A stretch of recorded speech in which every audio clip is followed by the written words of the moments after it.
Krista, Yes. do you remember where we found the plans? Because I'm in where I thought the plans were, and I'm not seeing the plans. I pulled them from the website originally. Oh, that's okay. Sorry. Thank you. I You're can do that. welcome. That I can do. I was like in a complete panic. I'm like, and you're right. That's what we did. Thank you. You bet.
Okay, we'll wait just a minute more and then we'll get started.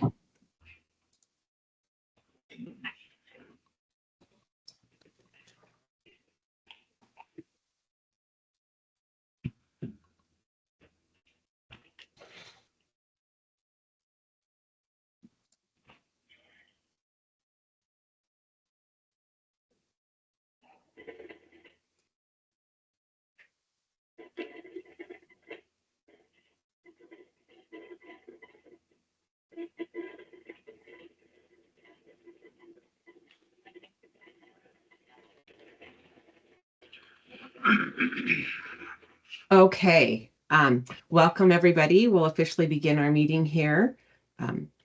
Let's go around real quick and introduce ourselves. I see a few new names. And if you're willing to turn on your camera so we can put a face to the name as you introduce yourself, that would be appreciated. I will start. My name is Trista Lawrence. I am the Coordination Administrator at UTA in the Coordinated Mobility Department. And I am the one who facilitates these meetings and supports the 5310 program that way. Do you want to go next, Christy? Hi, I'm Christy Allen. I'm the manager of the Coordinated Mobility Department. Susie, I'm just going to call names as I see them. Okay, I'm Susie with Susie Senior Companionship Services. Eric.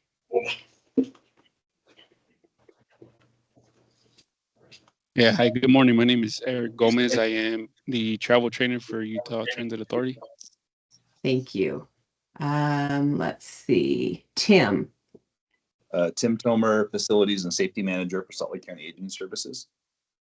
Thank you. Jay.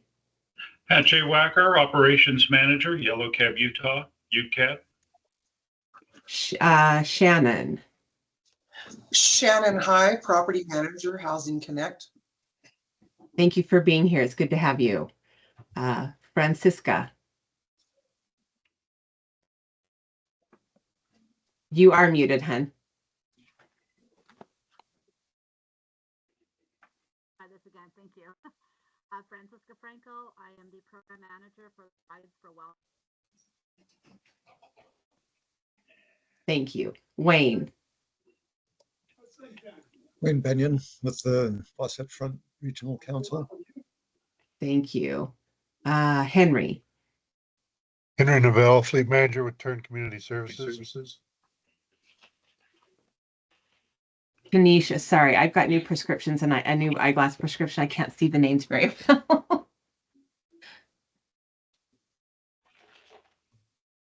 Is Tanisha here? No.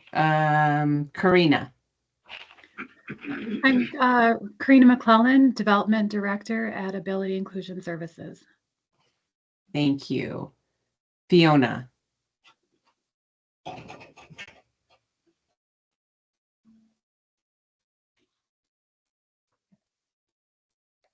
Okay, you're muted, Fiona. I'll come back to you in just a second if you're having, can't hear you. I'll come back to you.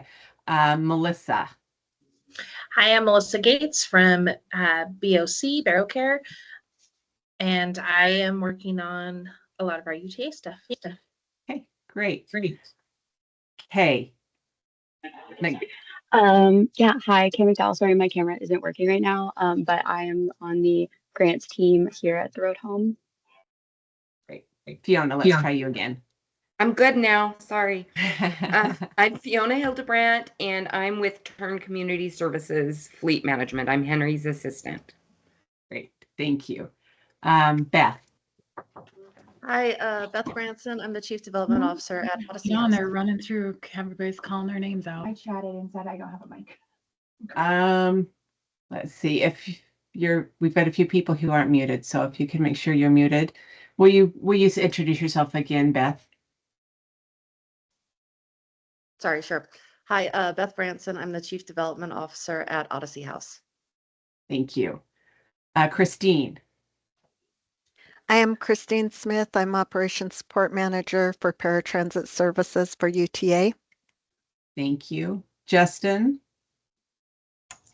Hi, I'm Justin Galutley. I'm the Nursing Home Transition and Diversion Specialist with the Utah Independent Living Center. Great. Levi. Hi, I'm Levi with Neighborhood House Program Services Director. Great. Alika. Hi, I'm Alika Lindsay, the Coordinated Mobility Grant Administrator over the 5310 federal grant. Lydia. Lydia Robertson with Turn Community Services. I'm the accounting manager, and I submit the invoices for operations and capital expense funds for the grant. Thank you. Natalie. I'm Natalie Bushman. I am the Permanent Board of Housing Manager at Housing Connect. Thank you. Glenda. Sorry, I had to unmute. I'm Glenda Clausen. I am the Coordinated Mobility Grants Compliance Officer working in the 5310 program at UTA. Gloria. Good morning. My name is Gloria Castaneda. I'm with 211 Utah, and I'm the Operations Director in the Utah Promise Office here in Salt Lake. Thank you. Michael. Michael DeVrishan, COO for Costopolis Dream Foundation, Camp Costopolis. Thank you. Other Michael. Sorry, I didn't catch. There were two of you. Hi, I'm Mike Braga. I'm the operations manager for Barrow Care. Russ.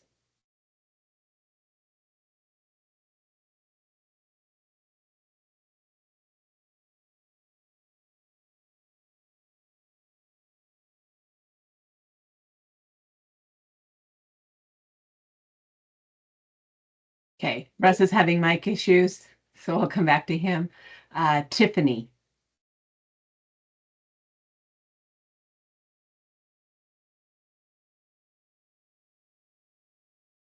You're muted as well, Tiffany. No,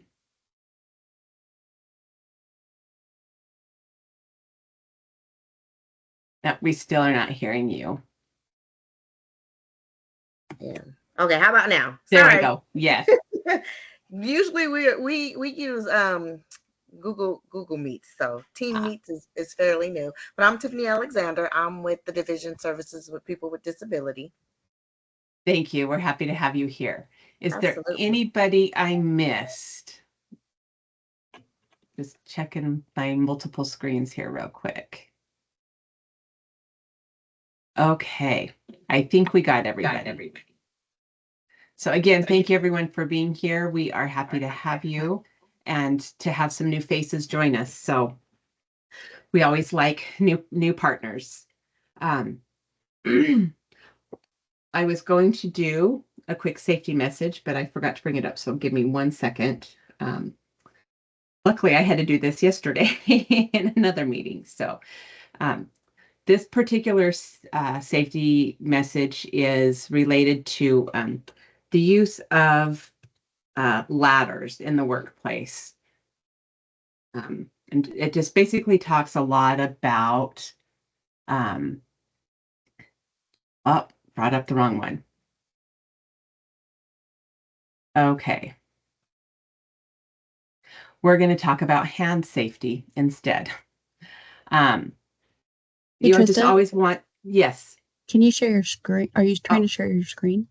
No, not at Because the we're moment. not seeing it. Oh, okay. Sorry. No, yeah, I wasn't going to share my screen. I was just going to walk through the safety message real quick. But it's always important to stay alert and identify potential hazards towards your hands in the workplace, things that could crush, cut, burn, or cause heat or chemical risks. Ensure that if you're using machinery, that there are machinery guards in place or other protective devices, where appropriate protection for your hands for the task that you're doing. I know a lot of you probably work with bodily fluids and are vulnerable folks, so making sure you have biohazard gear and things of that nature available. Don't wear rings and loose gloves that could get caught in equipment or other machinery. Appreciate the simple tasks that you get to do with your hands, like buttoning a shirt, tying your shoes, using your phone. Those can become extremely difficult after a hand injury. So that's the safety message for today. Updates on the referral line and temporary trips. Christy and I have been working with several organizations to try and get the temporary trip portion of that project implemented. The promotional campaign for the referral line has ended. However, there are still posters out on the UTA system. The things that were posted on social media during that campaign are still on there. They just don't now come up as an ad in somebody's feed. But they are still available on social media. And the television interviews about the program are linked on UTA's YouTube page and also on the Coordinated Mobility page on the link about the community resources. But we are working on developing the standard operating procedure for those temporary trips and what that's going to look like and how we're going to get those referrals out to some of you as community partners to provide those rides. We're going to develop it as a pilot program that gives us more leeway and flexibility in how we establish the rules and how that works. So we are, the hope and the goal is that it will be in the works in the next 30 to 60 days. So we'll be providing at least some of those rides. Let's see, Alika, I'm going to turn the time over to Alika and Glenda to review stuff related to the 5310.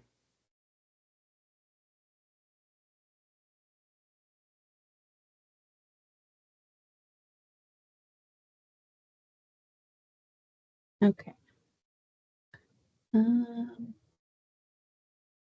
Okay, I'm trying a new built-in presentation in PowerPoint, so let me know if it's showing correctly. You should just be seeing the slide, not the notes. So let me know. Okay. First, I'm going to go over the 2019-2020 amended year, going back in time. There's 3 grants still open. Well, I'll get to that. Why is it not? Sorry. I don't know why it's not showing anything. Oh, there we go. So the 2021-010 is now officially closed. FTA just approved it. 2021-011 was extended to allow more time for the contractor to finish the travel training video. And I have gotten their invoice and I'm working on getting that paid, and then we will close that grant. And then the 2021-09 is also being closed out. So all of these grants will be closed out with FTA by summer. Then we have federal fiscal year 21 and 22 projects. Alika, all we can see yes. is your 5310 grant updates. There's no, if you're showing something on a different slide, we're not seeing it. Oh, thank you for letting me know. Yeah, this is the first time I've used this. Let me stop. I'm just going to do it the old school way then. I don't think that is working.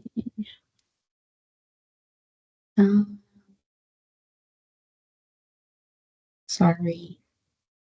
Present. Okay. And then share. All right, let's try it this way.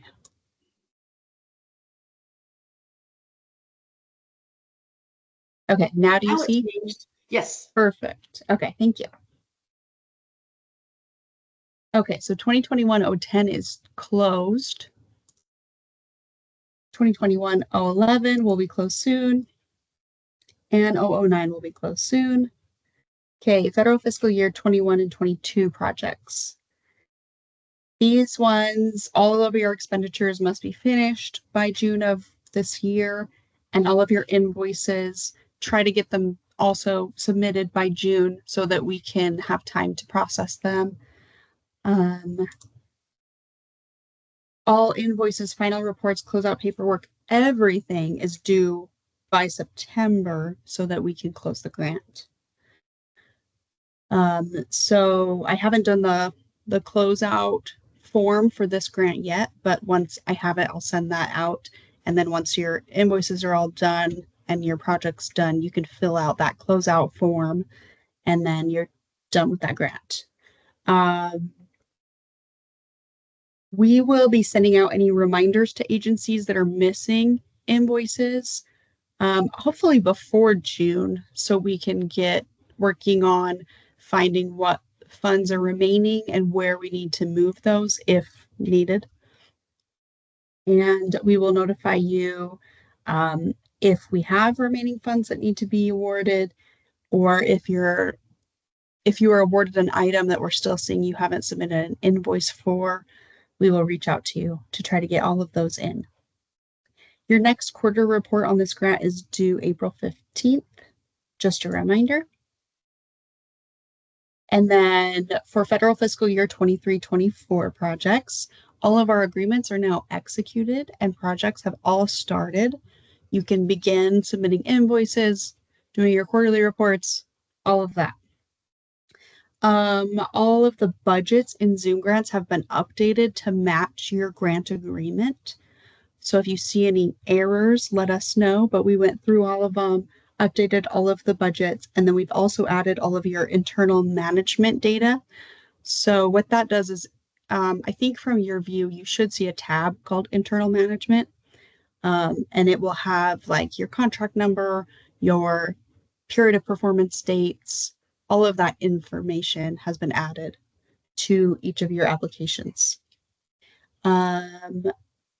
Also, please get your FFY23 invoices in by June. I know that feels very crunched, but again, like we went over the budget timelines, we're trying to catch up after COVID and get back to a more regular schedule instead of extending these grants out for years and, not spending it within a proper time. So FTA is really pushing to get us on a timeline that the grant is open, you send your invoices, and then we close the grant quickly. So look at your grant agreement and follow the timeline in your agency's agreement. Again, it can differ slightly based on what you were awarded. So make sure you look at the scope of work in your grant agreement and pay attention to the milestones and your budget and those period of performance dates. I'm thinking of doing another grant agreement walkthrough because the one that I did, we didn't have the final version of the grant agreement that was sent out, and it also didn't record. So I couldn't put it on YouTube. So I might do another one of those just to walk you through it again and record it and put it on YouTube so you can refer to that in case you have questions about your grant agreement. Again, we'll send out reminders to any agencies missing invoices in June. And then just a reminder, this grant, we've moved up the quarter report due date to allow more time to report to FTA. So it is due April 10th. And then just some upcoming news for our team, more of internal stuff that's going on. Our team will be with a federal compliance contractor all of next week who is helping us prepare for our next triennial review from the FTA. And they'll be giving us feedback on compliance and how we're doing. So we will be busy all of next week. And then our full team including Tracy and the CFO of UTA, will be in DC that following week for the National Grants Management Association training. Except me. So if you need okay. something, reach out to me those 2 weeks. Yes, Trissa will be here available, but we will try to answer emails, but we won't be available for meetings, site visits, or vehicle deliveries during that time. And then anything we learn, updates that we get from that training, we will pass on to you. I do have some changes to circular that I will talk about today. These are 3 major updates that I have seen in the uniform guidance that might affect you. The first one is whistleblower protections has been updated. You have a requirement as subrecipients to inform your employees of their whistleblower protections. Basically, if they see fraud, waste, or abuse of federal funding and they report it, that they are protected. It should be in a written policy. If you don't have it, add it to your policies and then send it out to your employees. If you already do have it in your policies, you might just want to send a reminder to employees, hey, just so you know, this is in our policy and this is where you find it, because it's just been added to the uniform guidance. So they will be checking that that's in your policies. Another update is termination. It just more clearly outlines what a pass-through entity like UTA or a federal agency like FTA can do if a grant agreement is terminated. It also explains what we have to include in a notice of termination, some more details, and it just restates that we have a right to terminate if a subrecipient is failing to comply with the terms and conditions of their award. So if you want to read any of these, I put the number. You can just Google that number and find the full written policy. Requirements for pass-through entities has also been updated. They're just more clarifying the risk assessments and site visits and what UTA as a pass-through entity must do, what information we have to check that you have. So just clarifying it more. I think it's great because it adds more clear language. And it's not as gray as it was before. It also states again that we can enforce action against noncompliance and refers to remedies for noncompliance, which is 200.339. That just like says what types of action UTA can take. So those are the updates that we've seen. And I am going to try to bring back lunch and learns for the year.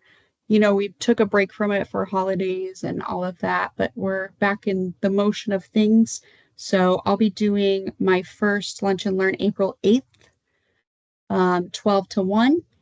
And this time I'm going to cover backup documentation and submitting invoices since, you know, it's time for you guys to be submitting invoices again. And we just want to go over again, how to do backup documentation and how to create your invoice and how to check what funds you have remaining and what a good cover sheet looks like.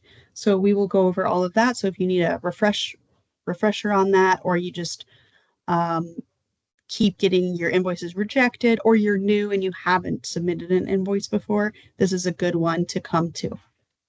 And also I will try to record it and put it on YouTube in our Lunch and Learn playlist on the YouTube channel. Site visits for 24 and 25.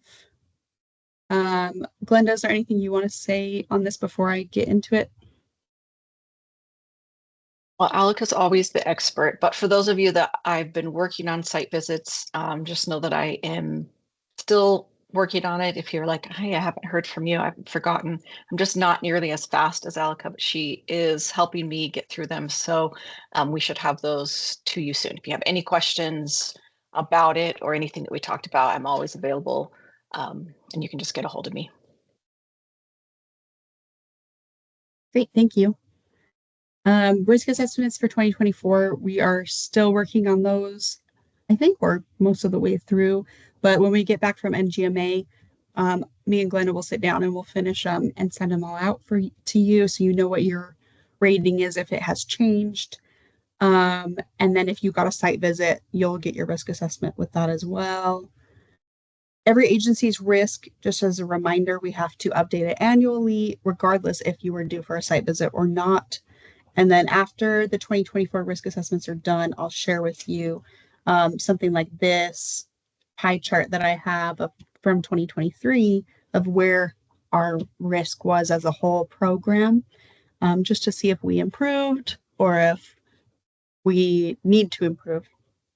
So it looks like last time in 2023, the majority were in the medium risk category. So that's good. But we want to get that high risk category lower by identifying what makes your agency high risk and how we can help you lower that. So remember, high risk is just, it's more for us to track if there are areas that we can help you improve, but it can also be things like your agency just receives a lot of federal funding. That's not something we can really help you improve on, but it can make you a high risk agency. Another thing that can make you high risk that we can't really help you work on is if it's your first time ever doing this grant management. That would make you a high risk. So there's some things, but over time you can lower your risk, and that affects directly your schedule of site visits that you're on. So if you're high risk, you require more oversight and more site visits. And then as you lower your risk, there's less stuff required of your agency. We can do every other year. We can do desk reviews instead of site visits, things like that. So it's less work if you lower your risk. And then once we're done with those risks, we will know who is due for a site visit in 2025, and we will let you know that as well. Okay, updates on vehicles. Glenda and Christy will go over any updates that they have, but just so you know, if you're having issues, I know that some of the vehicles that we got right after COVID had a lot of issues, and Christy is trying to work with agencies on that to have the vendor fix things and stick to their warranties and whatever else. So if you're not communicating with us and we don't know what's going on with your vehicle, we can't help you. So please let us know what's going on. Reach out to Christy if you're having issues, so that we know what you've talked to the vendor about, what their response to you was. If you have anything in writing, let us know, so that we can help you the best we can. Okay, Christy, do you want to say anything on this subject? Sure. Yeah, specifically the ones that we had the most problem, but they're not the only. We hopefully most of the time we don't have too much trouble with the vehicles, but we did with the Davy Coach side entry vehicles. Those are the vehicles that we've had particularly some issues with. Anyway, we no longer have a contract with Davy Coach, so any accessible minivans moving forward, should not have that issue. In fact, we have two vehicles new ADA vehicles that just showed up today.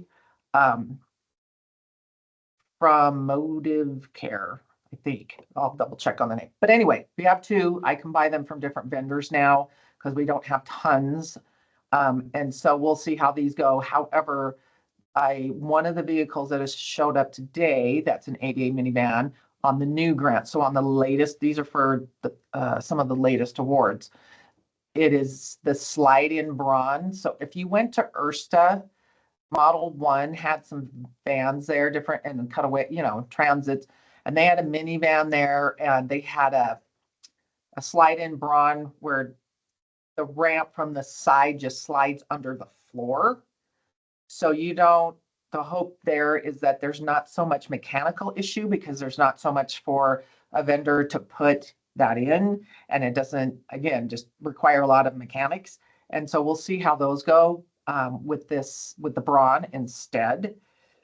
That being said, so on orders, so those were Okay, so the status on the orders, it looks to me, I know Glenna, she can catch up real faster when I'm done, is delivering stuff from last year, but I think we have either received and or delivered all the vehicles from the past grants. I believe I'm caught up to the grants that were awarded the most recently, which would be the federal fiscal 23 and 24 years. So the newer grants. I have done nothing. I'm just looking at the different vehicles. Sedans, I will get that going here probably in a couple weeks. Those will come from a local vendor. Those are typically not too difficult to get. I did put in an order. We have we have some just regular minivans. That order was put in the fall. They wait for the government allotment, and then once the dealer gets the government allotment, we'll be able to get those in. So those should be coming hopefully by summer. We'll keep our fingers crossed. Like I say, ADA minivans, got that taken care of as far as ordered and possibly coming in. And then we have a large ADA transit order. Now that order is waiting to go to my board. So everything's ready, the requisition's in. I'm hopeful to have that to our board for final approval because it's a large purchase. That will be done here pretty quickly. As far as I know, the turnaround time on those vans is still pretty quick. These are builds. So that being said, probably about the same time we got them last year, end of summer, early fall would be my suspicions on those ADA Ford Transits. And then I just need to put a rec in. There's just 2 subs that have cutaways. Those are on the lot. I just need to put recs in for those and get that going. So that's all the new stuff. Like I say, if you have something on an older grant, either it's probably sitting here. And Glenna's probably trying to get it to you. So I'll turn it over to Glenna. But yes, and if you have a problem, again, with a vehicle, I know we have 1 sub I need to work with on a vehicle. Yeah, please let us know. These vendors are obligated to fix things on these vehicles. We do a lot of business with them. And so, it's in their best interest to make sure that your vehicles are taken care of the way that they need to be taken care of if there's something going on with them. So please always reach out to me if there's a problem early on with your vehicle. And now I'll let Glenda give you some updates. Awesome. Thanks, Christy. Christy really is the one that does all the heavy work on the vehicles. I just get to do the fun stuff. I actually don't have any vehicles on our lot that belong in this UZA. All vehicles that we had have been delivered. So thank you all for working with me and making time to get these out to your locations, because we certainly enjoy them being in your hands and not in mine. All right. Thank you, Glenda and Christy. Okay, and that's it. If you have questions, you can reach out to me or Glenda. Here's our email addresses. And that's all I have today. Does anyone have questions for me or Glenda?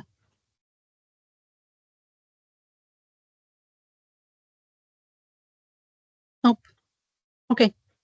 Trista. Thanks, Alika. Okay, so as we have talked about, I believe it was the last couple of meetings last year, this year, the human service transportation plans need to be updated for all 3 of the UZAs. And so that is something that we as a council work on together and determine what the needs and the gaps are, what the projects look like, etc. So we are going to break those plans down over each of the meetings for the next few months and tackle a section at a time. Also, real quick, if we've had anybody join us late, if you can please put your name and the organization that you represent in the chat comments so we can track your attendance, that would be appreciated. So we are going to focus on the needs and the gaps section of the plan today. And just kind of walk through each of those. We really, really, really would love input from each of you. The challenges you face, if you've found something that works and is successful, please share that as well. And I think Christy's going to share her screen so that everybody can see that section of the plan.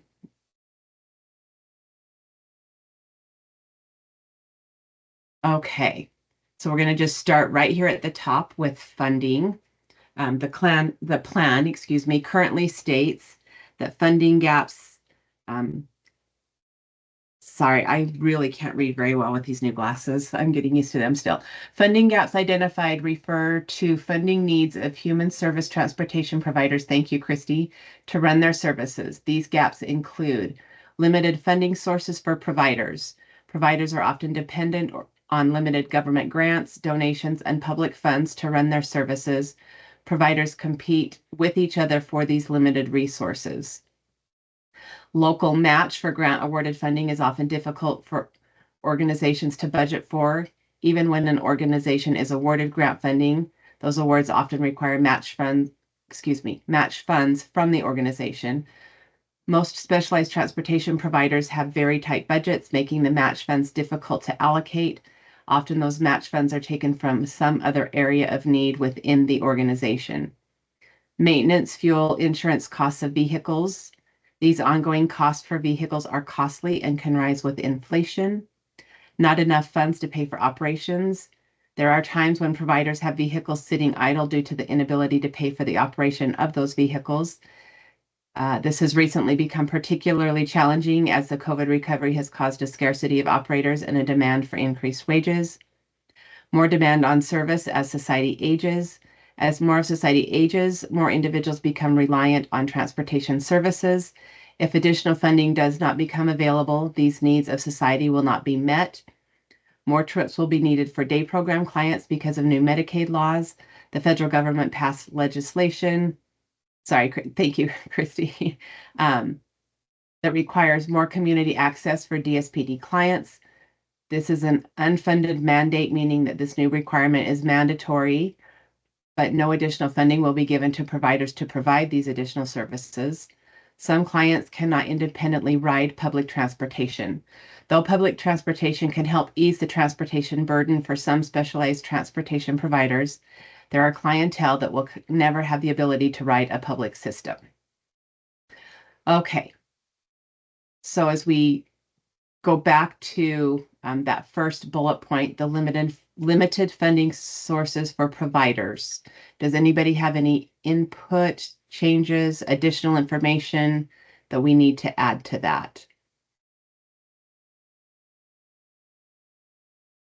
I know some of you providers are facing issues with the ledge and Medicaid funding right now. Does that affect any of this for those of you that are facing that issue?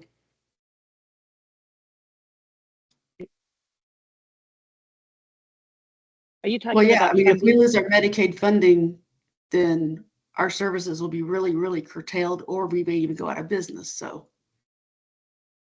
Well, and the problem we're having is not getting them to pay us on a promptly, getting them to pay us promptly. So Yeah, go ahead. Oh, Whoever I just have to else. second that. I mean, Odyssey House completely relies on Medicaid, so if that funding is threatened, then our programs are very much threatened.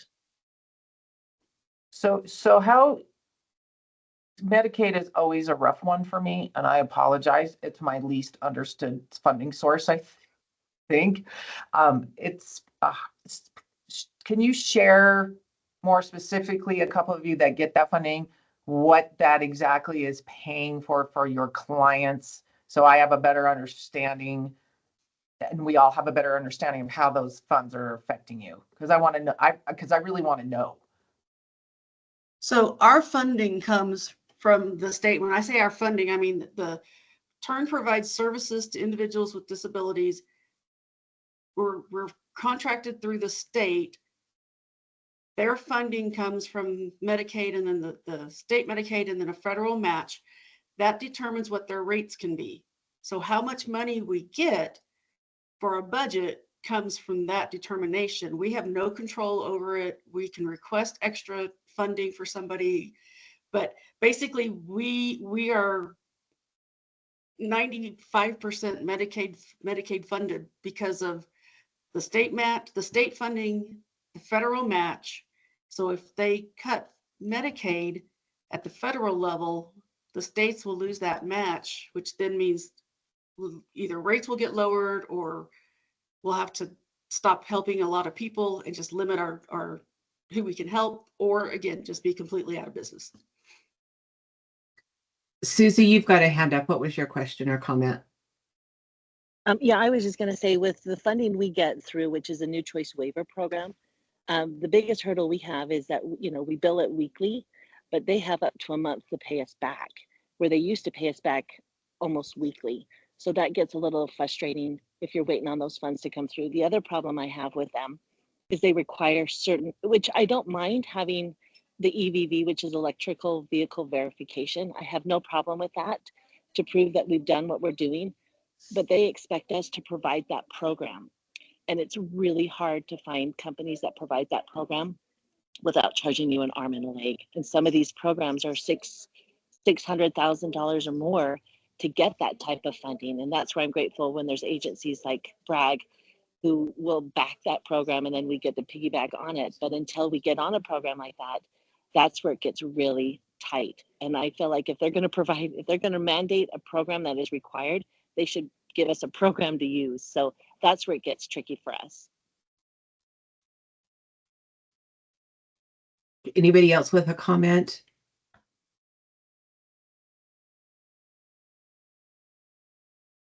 Christy, did that help? Yeah, and these Medicaid funds, I'm writing some notes for some new stuff that we'll add to gaps, and then we'll let you guys look at it. But so I'm taking some notes that we can add in there, because it sounds like, right, we have our funding could be threatened, is sort of, for lack of a better term, threatened by discontinuation or by government, you know. It sounds like there's government requirements, and then the pay turnaround time is poor, right? Yes. Okay.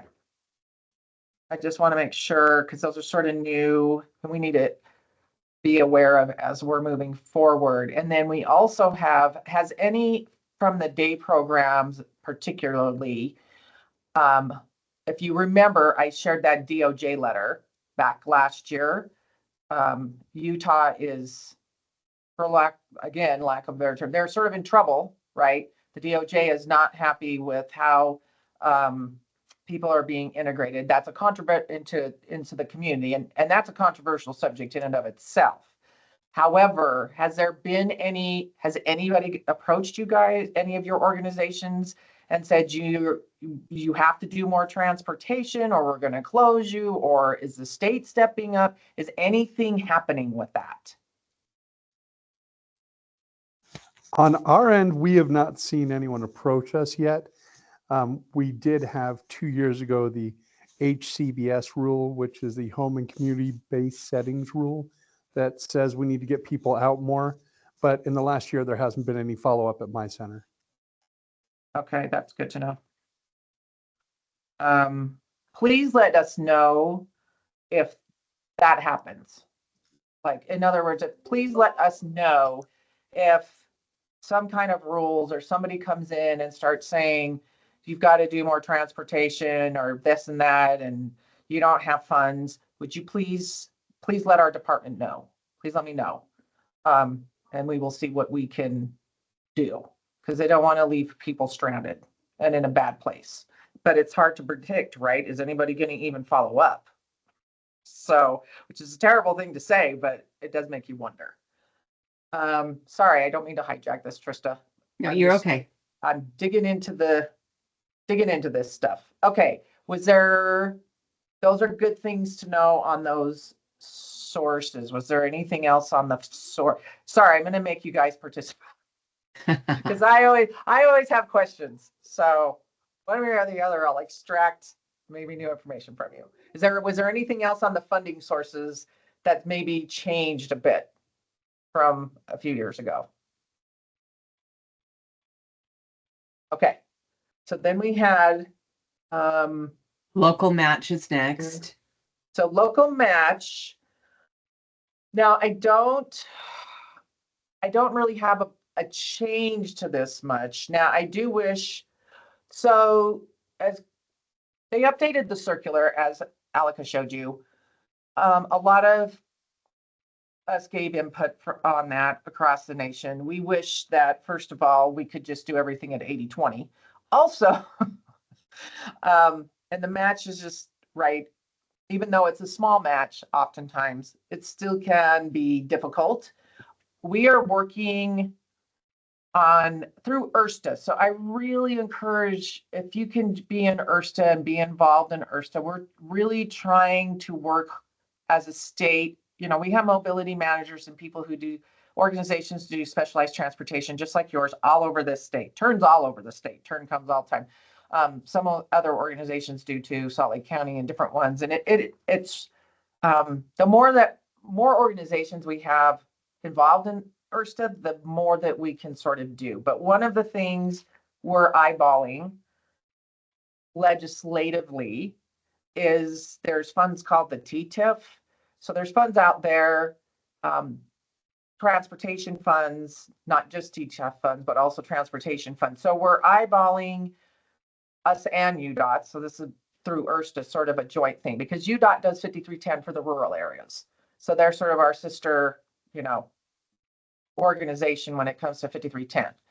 And so we are going to see what we can do in the next couple of years of possibly finding a way to get that match, so that if that was coming out of transportation funds, then that way you guys wouldn't have to come up with that match. We think that would help you. But that's more of a solution. But I just wanted to give you that update. But does anybody have a question or any feedback on match?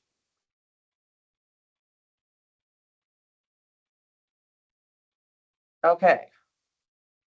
Next. All right.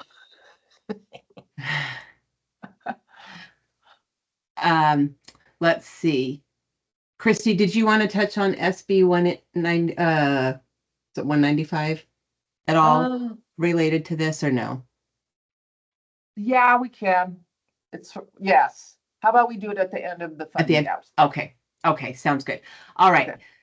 Next funding gap: maintenance, fuel, insurance, costs of vehicles that are ongoing and often rise with inflation. I'm sure in recent months and the last year, many of you have seen that rise. Anything people want to add to that or change or comment on?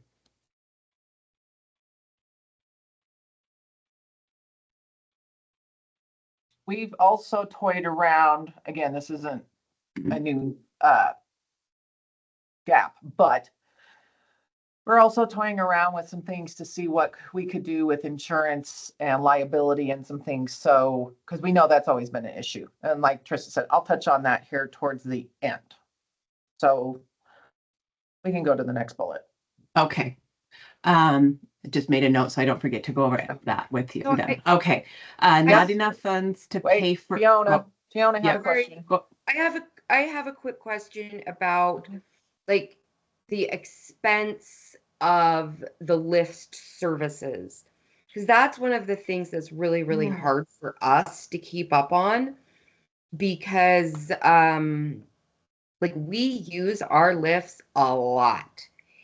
And it could be, you know, every 2 months we're having to have services done on those lifts. And sometimes it'll take, you know, 2 days or to get that lift in and to get it serviced and then to get the vehicle back. So that's a piece of that that's really hard for us to keep up on. So we had a certification for lift inspection through URSTA. And so I believe the point of which was to try to get it to the point that you have somebody on staff or there's somebody around that's a certified lift inspector, so that you don't, because I know that those charges can be expensive. So did we get to that point? Because I know people went to that class. Who sent their people? Because I thought Susie sent maybe somebody too. I don't know.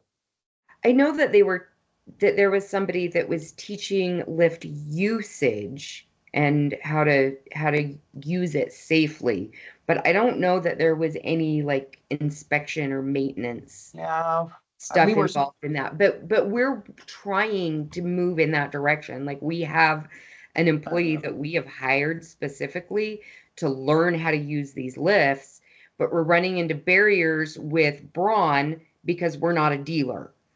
And so getting some other community support of places that will help us teach our employee how to work on these lifts could be really, really useful to turn. Okay. Christy, I think that training through Ersta was April of last year in Salt Yeah. Lake, and I think Ryan Taylor facilitated that. So maybe we could reach out to him. All right. And see if we- We're going to reach out to Ryan and Jason. I think Jason helped too. Jason could do, okay. Because I know somebody came out, I don't know how much of Robert's crew went, but the idea was that we would get people. And then let me talk to Ryan too, because if there's somebody certified. Yeah. Yeah, I remember. And there was like a maintenance training at one of your locations, but it filled up really fast. Yeah, let me talk to, I've made a note in here. We're going to follow up. We're going to add the lift issue though to the maintenance specifically because it is an issue. So I want to make sure it's in the plan. That being said, let me follow up on that because I don't know that we toyed around with. I don't know that we can, so I don't want to like make a commitment here. So Christine, if you're on here, don't have a heart attack. Anyway, but we had toyed around with a thought of, could you bring him to Riverside? You know, could somebody from the paratransit staff do those inspections? And I know that Ryan had maintenance guys at that training. So let me dig around a bit because the whole point was to help with that. And then if that is not something that can be done and we didn't get enough people trained, then we'll see what we can do and do another one to get some of your maintenance people certified.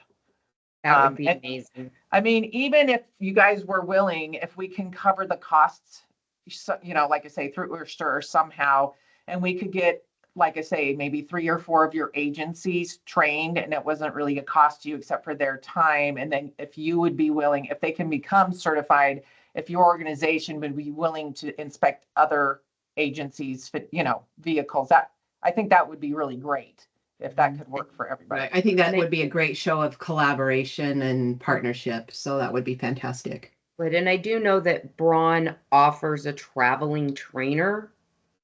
It's pretty expensive. Well, we'll just see what we can do. But yeah.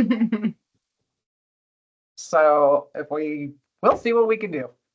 We'll put it in for a grant. No, that was good feedback. Thank you for bringing that up, Fiona. Yeah, because I had forgot about that and didn't really realize that hadn't transitioned the way it should. So we will follow up on that.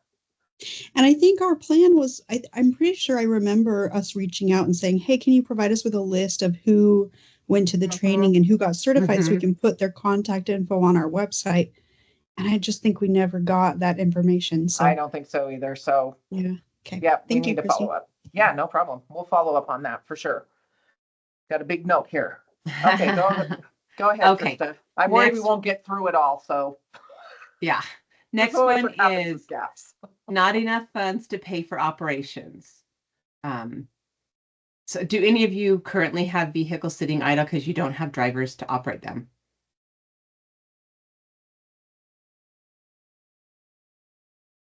Oops. I don't know if Levi's gonna. Did you have a comment, Levi? Okay. No. Okay. Okay. I would think, right, ops is probably now, here's a question for all of you though. Is it getting easier to find operators? We're sort of noticing over here, we're getting more applications, but I don't know if that's transitioning to other organizations. I don't think Still rough to get operators? we don't have vehicles that I would say are just sitting idle because we can't get operators, but the usage of those vehicles could definitely be higher if we could get more people to drive them. Okay. If we could pay them more, they would come. I got you. I would agree with that. If we could pay them more, the 50-50 match makes it a little more expensive to pay operators. But yeah, if we could pay them more, because we do have vans that are only used about 4 hours a day, and they, I mean, if they could be used the entire time that we're open, because we have operators, it would be good. Sorry, I have Okay. COVID. That's okay. Ah, We're thank glad you. you're home, and I'm sorry you have COVID. Russ put a comment that they are getting a lot more applications at Salt Lake County for operators. Okay. So maybe that will turn, but I agree, the money is always an issue. It is. Yeah. Again, if it's- we could get that up to just everything 80-20, I'm sure that would help because it would free up funds to pay drivers more money. Oh, yeah. And like, I mean, we all know it doesn't make sense to have 100 vehicles out there if we can only operate 50. That's not helpful to anybody. So, okay, next. Okay. More demand on services as society ages. As society ages, more individuals become reliant on transportation services. If additional funding does not become available, these needs of society will not be met. Are we getting more? I suspect this is happening. Are your organizations having more and more people approaching them for services? Levi's nodding. How about Russ? How about, well, he can't talk maybe. Put it in the chat. Is it, if you had more UCAB, requests? yes. Russ, Okay. yes, we are consistently growing. Okay. Yeah, and UCAB is interesting because our good friend Jay, they're the only cab company that has any accessible vehicles, and he services the airport. And he tells me all the time, Christy, I could use more all the time, 24 hours. So I know there's demand, huh, Jay? It is. We've increased our drivership. We have increased our fleet sizes. We do have all of our ADA vehicles being utilized at the moment. When it comes to grants, obviously you guys could use more or bigger grants offered. It's difficult to put a really big program in place that would satisfy the potential of growth in that specific portion of my ridership. ADA is basically what we could see is basically a future for for-profit organization.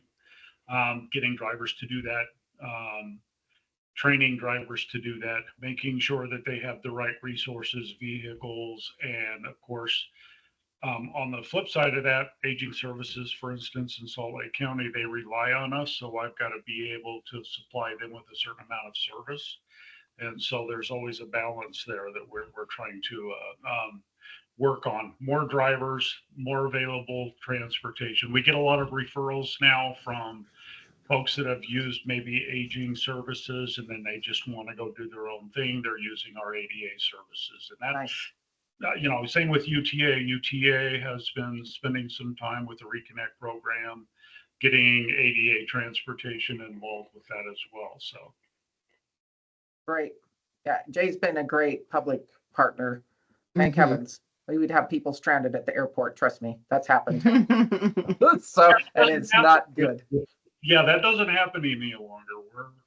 We actually have ADA service 24/7 at the airport, and we have a vehicle standing by. So that's completely awesome. Which is amazing. It is. So that's awesome. Well, again, that's one of those really bad things about Utah. The price of for-hire ADA transportation is still sitting at about limousine service, where somebody can expect to pay $250 to $300 for a simple ADA ride.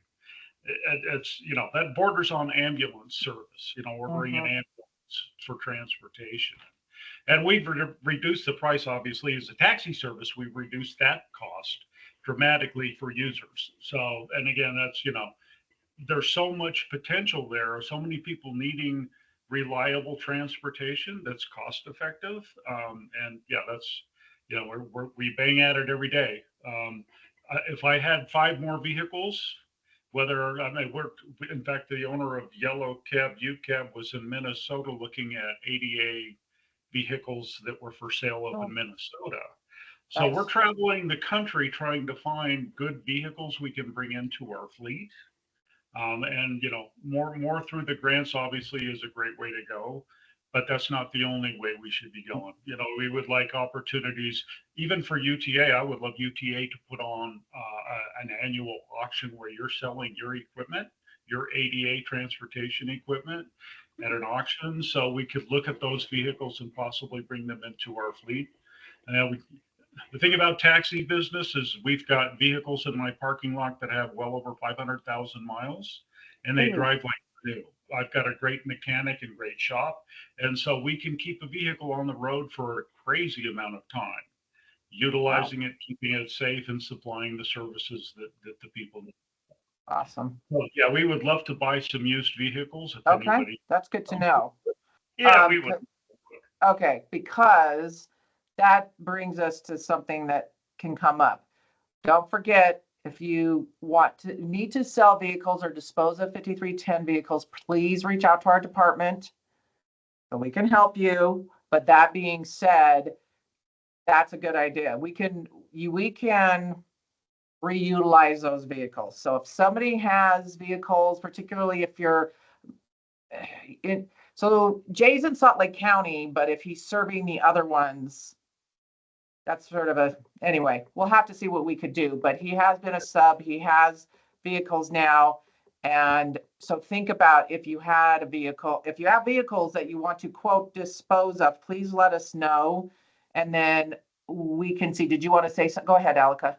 Oh yeah, I was just gonna say what popped into my mind was Utah Valley Rides, those old vehicles that we bought for them way back when. Yeah. They don't really want those anymore, so that's something we could look into. That's true. To use those for. They're a teeny bit bigger, Jay, but they're not cutaway size. But they're not quite as big. They're a Dodge, but they're not quite as big as a Transit. They're older, but they're not. They don't have high miles. I don't think they've been used. They're low miles. They're low miles. They should be in pretty decent shape. So remind me and reach out and we'll see what we can do with those. Yeah, it would be nice to get together and have like a community available resources. If you want to call it a van a resource, it would be nice to have us a little bit closer in the community as working together for things like refurbishing equipment and putting it back out and use. Yeah, that's a great idea. Thank you, Jay. That's really good. Yeah, thanks, Jay. Okay, so we'll definitely keep that in mind. Okay, I made that note though, that there is always more demand. Okay, go ahead, Trista. Okay. So this one's a little more specific to those of you that support people in day programs and the home and community-based settings waiver. So Fiona and Karina and those of you that are with those providers, can you tell us how this has changed or been impacted for your organizations?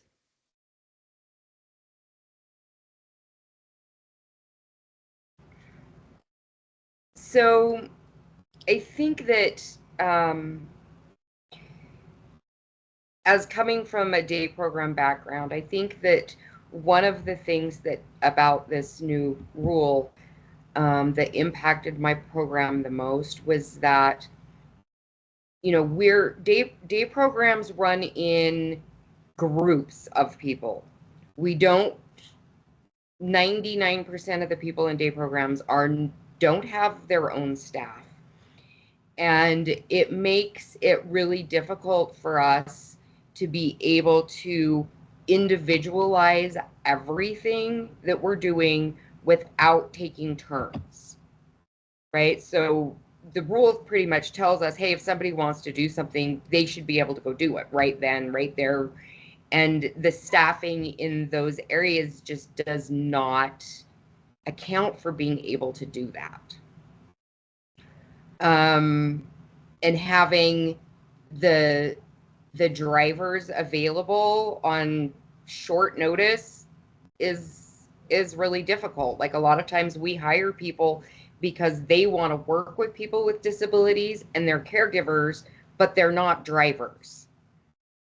And so there is sort of that split where our employees are most of the time also our drivers. Does that make sense? Yes, and that's an expectation that's come through Medicare, Medicaid, correct? Yeah. And, but there's no additional funding provided by that funding source to provide that transportation. Absolutely not. Okay. That's double the use on our vehicles, so that puts a lot more demand on our vehicles, which is more expense and more Right. wear and tear. But no additional funding to help cover that cost. Right. Correct. Karina, do you have anything you want to add? Or Levi, You know, those I'm of you not- that are at day programs? I'm not really sure. That's a Shannon question, and she just Okay. had to step out. But yeah, potentially I could see it being an issue. Well, and actually the funding that we get that is specific to transportation is only for getting a person to the program and home from the program. It doesn't even include all the extra trips now that we have to take to be out and about. So yeah, so they're asking more of us without increasing funding whatsoever. Got it. Michael Barrowcare, do you have anything you want to add? I do not know. Okay. I just want to make sure I give every opportunity or everyday program provider an option to speak up here. So if there's anybody I missed but has something they want to say, please go ahead and contribute. Okay, so I've made notes of all that stuff because yes, I want to make sure we include that, those sort of new nuances into those issues for that day programs that we're seeing. So we'll get that included. Okay. Okay, can you, yeah, sorry. perfect. Yep, sorry. So some clients cannot independently ride public transportation, although public transportation can help ease the burden. For some specialized transportation providers, there are clientele that will never have the ability to ride a public system. That's pretty straightforward, but is there any anything that's changed for any of you related to that? Do any of you have customers, clients, aging or with disabilities that have been using on demand, the VIA service? Do any of you have customers or clients that might be able to use that service if they were trained?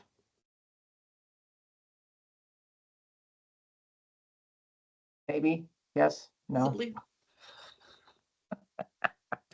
I'm going to say yes. Okay, okay.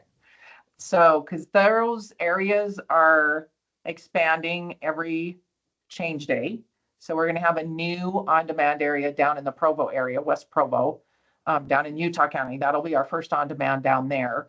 And I think, not that this applies to you guys, but it will help one of our partners, Ability First, I believe is in that zone now. They've had some issues getting their clients over to their services. And I think this will help quite a bit for them. So we'll see. I'll keep you guys posted. But it's something to keep an eye on. As you remember, we did the 5-year plan at the October meeting. We're trying to keep you guys aware of what's going on. And then, as Trista mentioned at the beginning, we're going to get these temporary trips going, and then we'll message out through you. And then, Jay, I do need to meet with you on Salt Lake. I just don't have as much funds in Salt Lake as the other 2 areas, but we need to talk so that we can get more funds in the coming grant cycle for the Salt Lake area. And I'm continually working on drivers in the Salt Lake County area or the Utah County area, just so you're aware. Cool. Okay. Guys that might be able to groom into being an ADA driver. We'll see how it goes. Perfect. Okay, awesome. Do you guys know if DSPD has a contract with UTA for the on-demand services like they do for the paratrans services? Tiffany, can you answer that question by chance? I don't know that right now, but I can certainly check. Okay. As far as I know, we don't for UTA, we don't do the on-demand. There's a certain criteria that has to be met under DSPD. So from what I understand on our part here, with our contract with DSPD, we do not. Okay. Thank you, Christine. There was maybe a workaround or for people who live in the areas where paratransit They is could- not directly accessible to them? Well, I would think, okay, so correct me if I'm wrong, Christine and or Tiffany. The DSPD funds, you have the you have a contract, paratransit does do DSPD trips, right? Correct. Okay.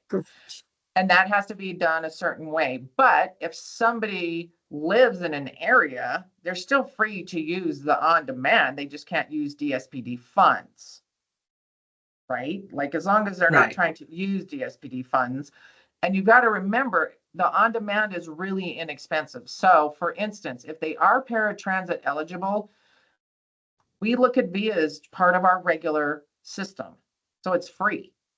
If they have if they have their paratransit pass, if they have a reduced pass, they just pay the reduced. So it's only $1.25. And that includes transferring, say for instance, they took it to get to the track station, they just transfer onto tracks. There's not additional cost. So it's a super low cost option if they can use it.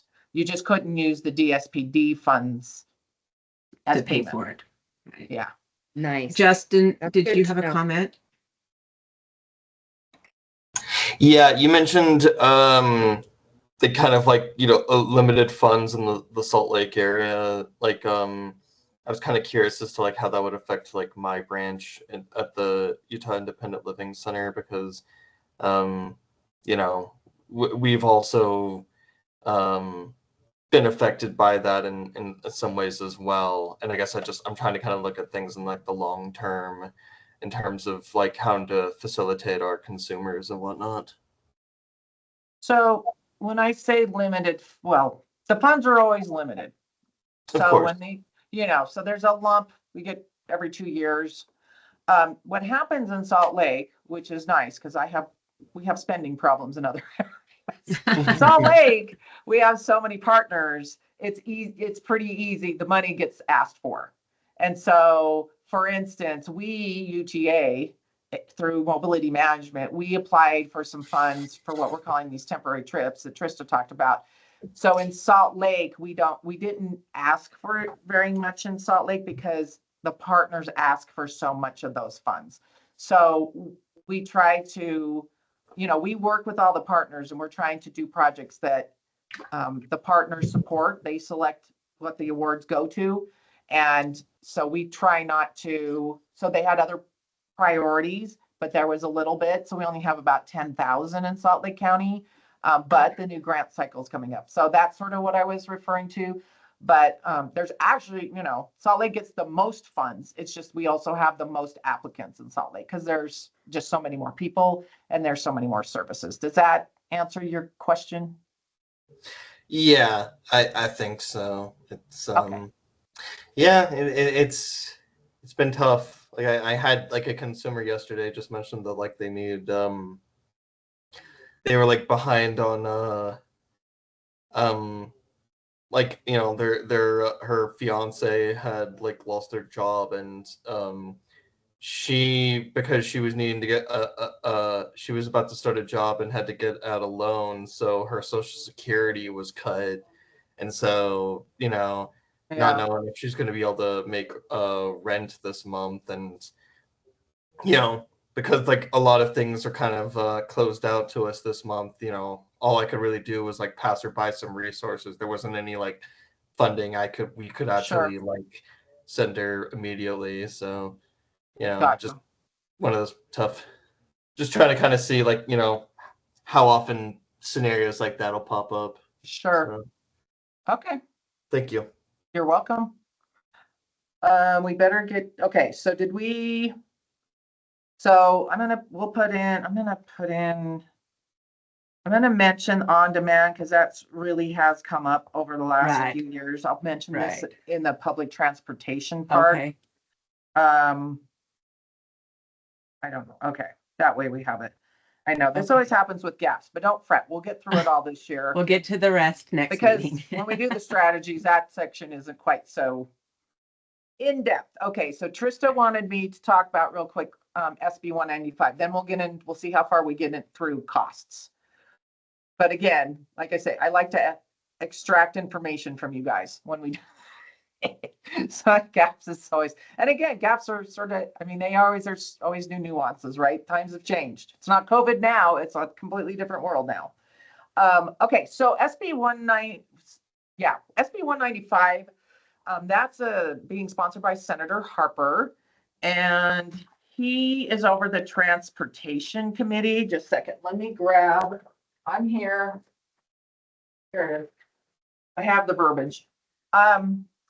So he has a transportation omnibus bill, that's for lack of a better term, he's putting through. But in that bill, he has identified a plan. And so there will be more plans. So sorry, but we're just going to update the LCCs and then we're going to go into some bigger stuff. But I think it's exciting and I think it's something everybody we're really going to need everybody's help with. So what is happening is it says the department and a large public transit district, so that's us, UTA, jointly study programs offered by government entities related to human service transportation to include coordinated mobility services, paratransit service, non-emergency medical transportation, human service, public transit fare programs, youth transportation programs, and other similar programs provided or coordinated within the boundary of the large public district. So that's where we all are, along the UZA. So this is for urbanized area. It has a little bit more detail there. And then the study shall evaluate strategies to consolidate the transportation services described in this subsection to improve efficiency and service. So, and then there's a couple things about when that needs to be reported back to the interim transportation committee. So we're going to look at, we're not saying this is happening, but we're going to really need a lot of feedback and really be involving you guys through the LCCs and through URSTA, because our counterpart UDOT through URSTA is doing sort of this very similar study for the rural areas. We're hoping to sort of bring these together because probably a lot of you are aware, right? We have people in these rural areas that have to come into the urbanized to get services, medical particularly. That being said, so we're going to also look at those connections, but think about what would be, I just want you to think about what would be your ideal. And is there an ideal way that we could centralize transportation, that the money would go farther, but your services would be met?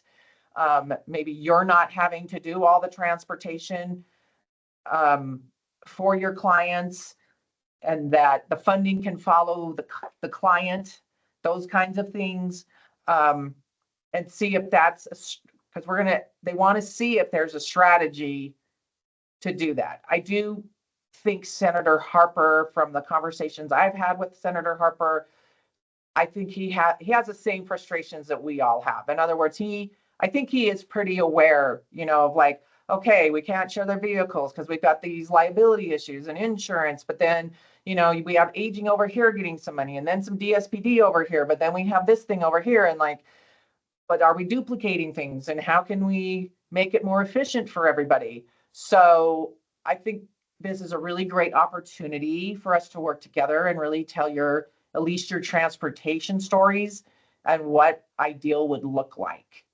And then maybe in the long run, after this is done, we can get funding to maybe fix this into a better situation for everybody. So that's where a lot of these gaps and things too, these same kinds of things will be addressed. So that's what's going on with SB 195. That sort of came out of nowhere. That was not a request we made. This is 100%. This is a request from Senator Harper for this study for the Transportation Interim Committee. So that's that, FYI. Questions on that? I don't know if I can have any answers, but if anybody has a question. All right, we got 10 minutes. Let's see if we can get through cost. Go. Okay. We'll see if we get through cost. All right. Cost gaps refer to the affordability of transportation by the consumer. So first we have public transportation. Says public transportation is too expensive for low-income customers. Though public transportation is a very low-cost transportation option, those of low income or at the poverty level still find it difficult to pay for transportation services. Currently, there are no free public transportation services for low-income riders. Paratransit cost is too much for some customers. The cost for UTA paratransit services is $4 for a one-way trip. For a client to go to the store, it will cost $8 round trip. This is a pretty steep price considering that many persons with disabilities and seniors are in low-income households. These clients are typically on very tight and limited incomes, so they must choose their trips wisely to live within their means.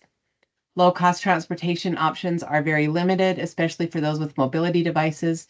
UTA paratransit is a lower cost option if the service is available to meet your needs.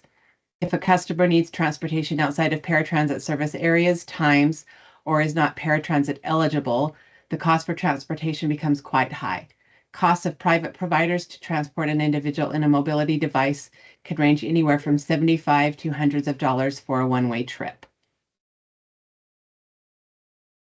Okay, so go ahead. Back up to public transportation being too expensive for low-income customers. Anything anyone would like to add or voice their opinion or concerns over with that? So there still is, well, those options I already said, so that they are paratransit eligible and can ride our regular system, which now includes on demand, then they do ride free for that, but that does not help with the paratransit cost. And then, of course, we do have reduced fare. We do have reduced fare now for low income. So low income individuals, they don't necessarily, so before what went on at UTA is, say for instance, you're the road home and you could get passes for low income individuals, but they would have to get the passes from the road home, if that makes sense. So they would have to work through a third party. Now we do have low income passes for individuals. Individuals can qualify for those to get a low income pass. So we've trying to address that. We still don't have free, like I say, except for if you're para eligible, you can use the system free. But we do again have discounted senior, discounted for medical, and so maybe we need to put something in there, though. I don't know about. Do we need something in there about letting people know what their options and that there are some cost-friendly alternatives? I was going to ask how people are supposed to know that these options are out there. Gotcha. Okay, I'm going to put that. And it's hard, right? To public. Okay, so I'm going to put that there. Okay. Because I think that's a good gap, and I think there are some things we can do about that. And probably one of the better things, in fact, maybe Trista, make a note. We could have one of our friends from fairs come to an LCC. Okay. And walk all our orgs through all the fair options and what needs to happen for their customers if they want to pursue one of those options or their organization. Okay. Okay. Would that work? We'll start from there, but we'll put that in as a gap as well. Because I agree. Do you guys have like an outreach person that goes to, I don't know, job fairs or transitions programs from the school that educates that population on what is available? We do. They are separate. We have a community outreach department. In fact, our travel trainers work under that umbrella. And we try to work closely because we do fund some of the travel training from 5310. And so we could certainly make sure you can reach out to us, our staff, and we'll get you connected. We can always have a travel trainer, or we can talk to the outreach group. The outreach group attends all kinds of events. So maybe you know of an event where a lot of your organizations would be at. They do table events, hand out all kinds of information. So we do that. Again, I think it's just another resource we should get some more details on so that everybody knows how to tap into that. Mm-hmm. Would that work? So if you would so if you make a note on that too, Trista. And so maybe we could put that all together for an LCC, maybe the next one, since it's in person. Community outreach options. We might be able to just have like Dorleen come and explain both sides of that, since she's in that department. Okay. Okay. Okay. Okay. That's a good Let's question see. though, and yes. Or I'm gonna just put it more outreach. Okay. We are getting close to the end of our time here, so I do want to just hit the 2 more items, and then if we still have time to go on to the next cost item, we will. You've heard us refer to URSTA multiple times throughout the meeting. If you have not been involved with URSTA before, I strongly encourage you to. It is a great agency organization that really has the future of transportation for this population in mind statewide.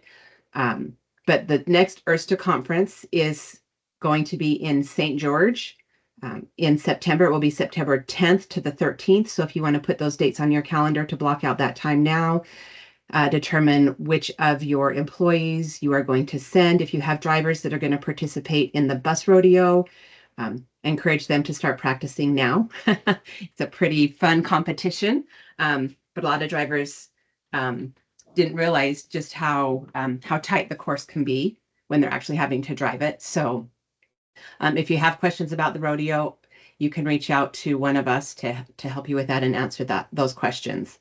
And then our next meeting will be held on Wednesday, April 23rd. This will be in person, so it will be at the Meadowbrook office as usual in the boardrooms there. And we'll be continuing to discuss these different sections of the transportation plan and the changes that we need to make.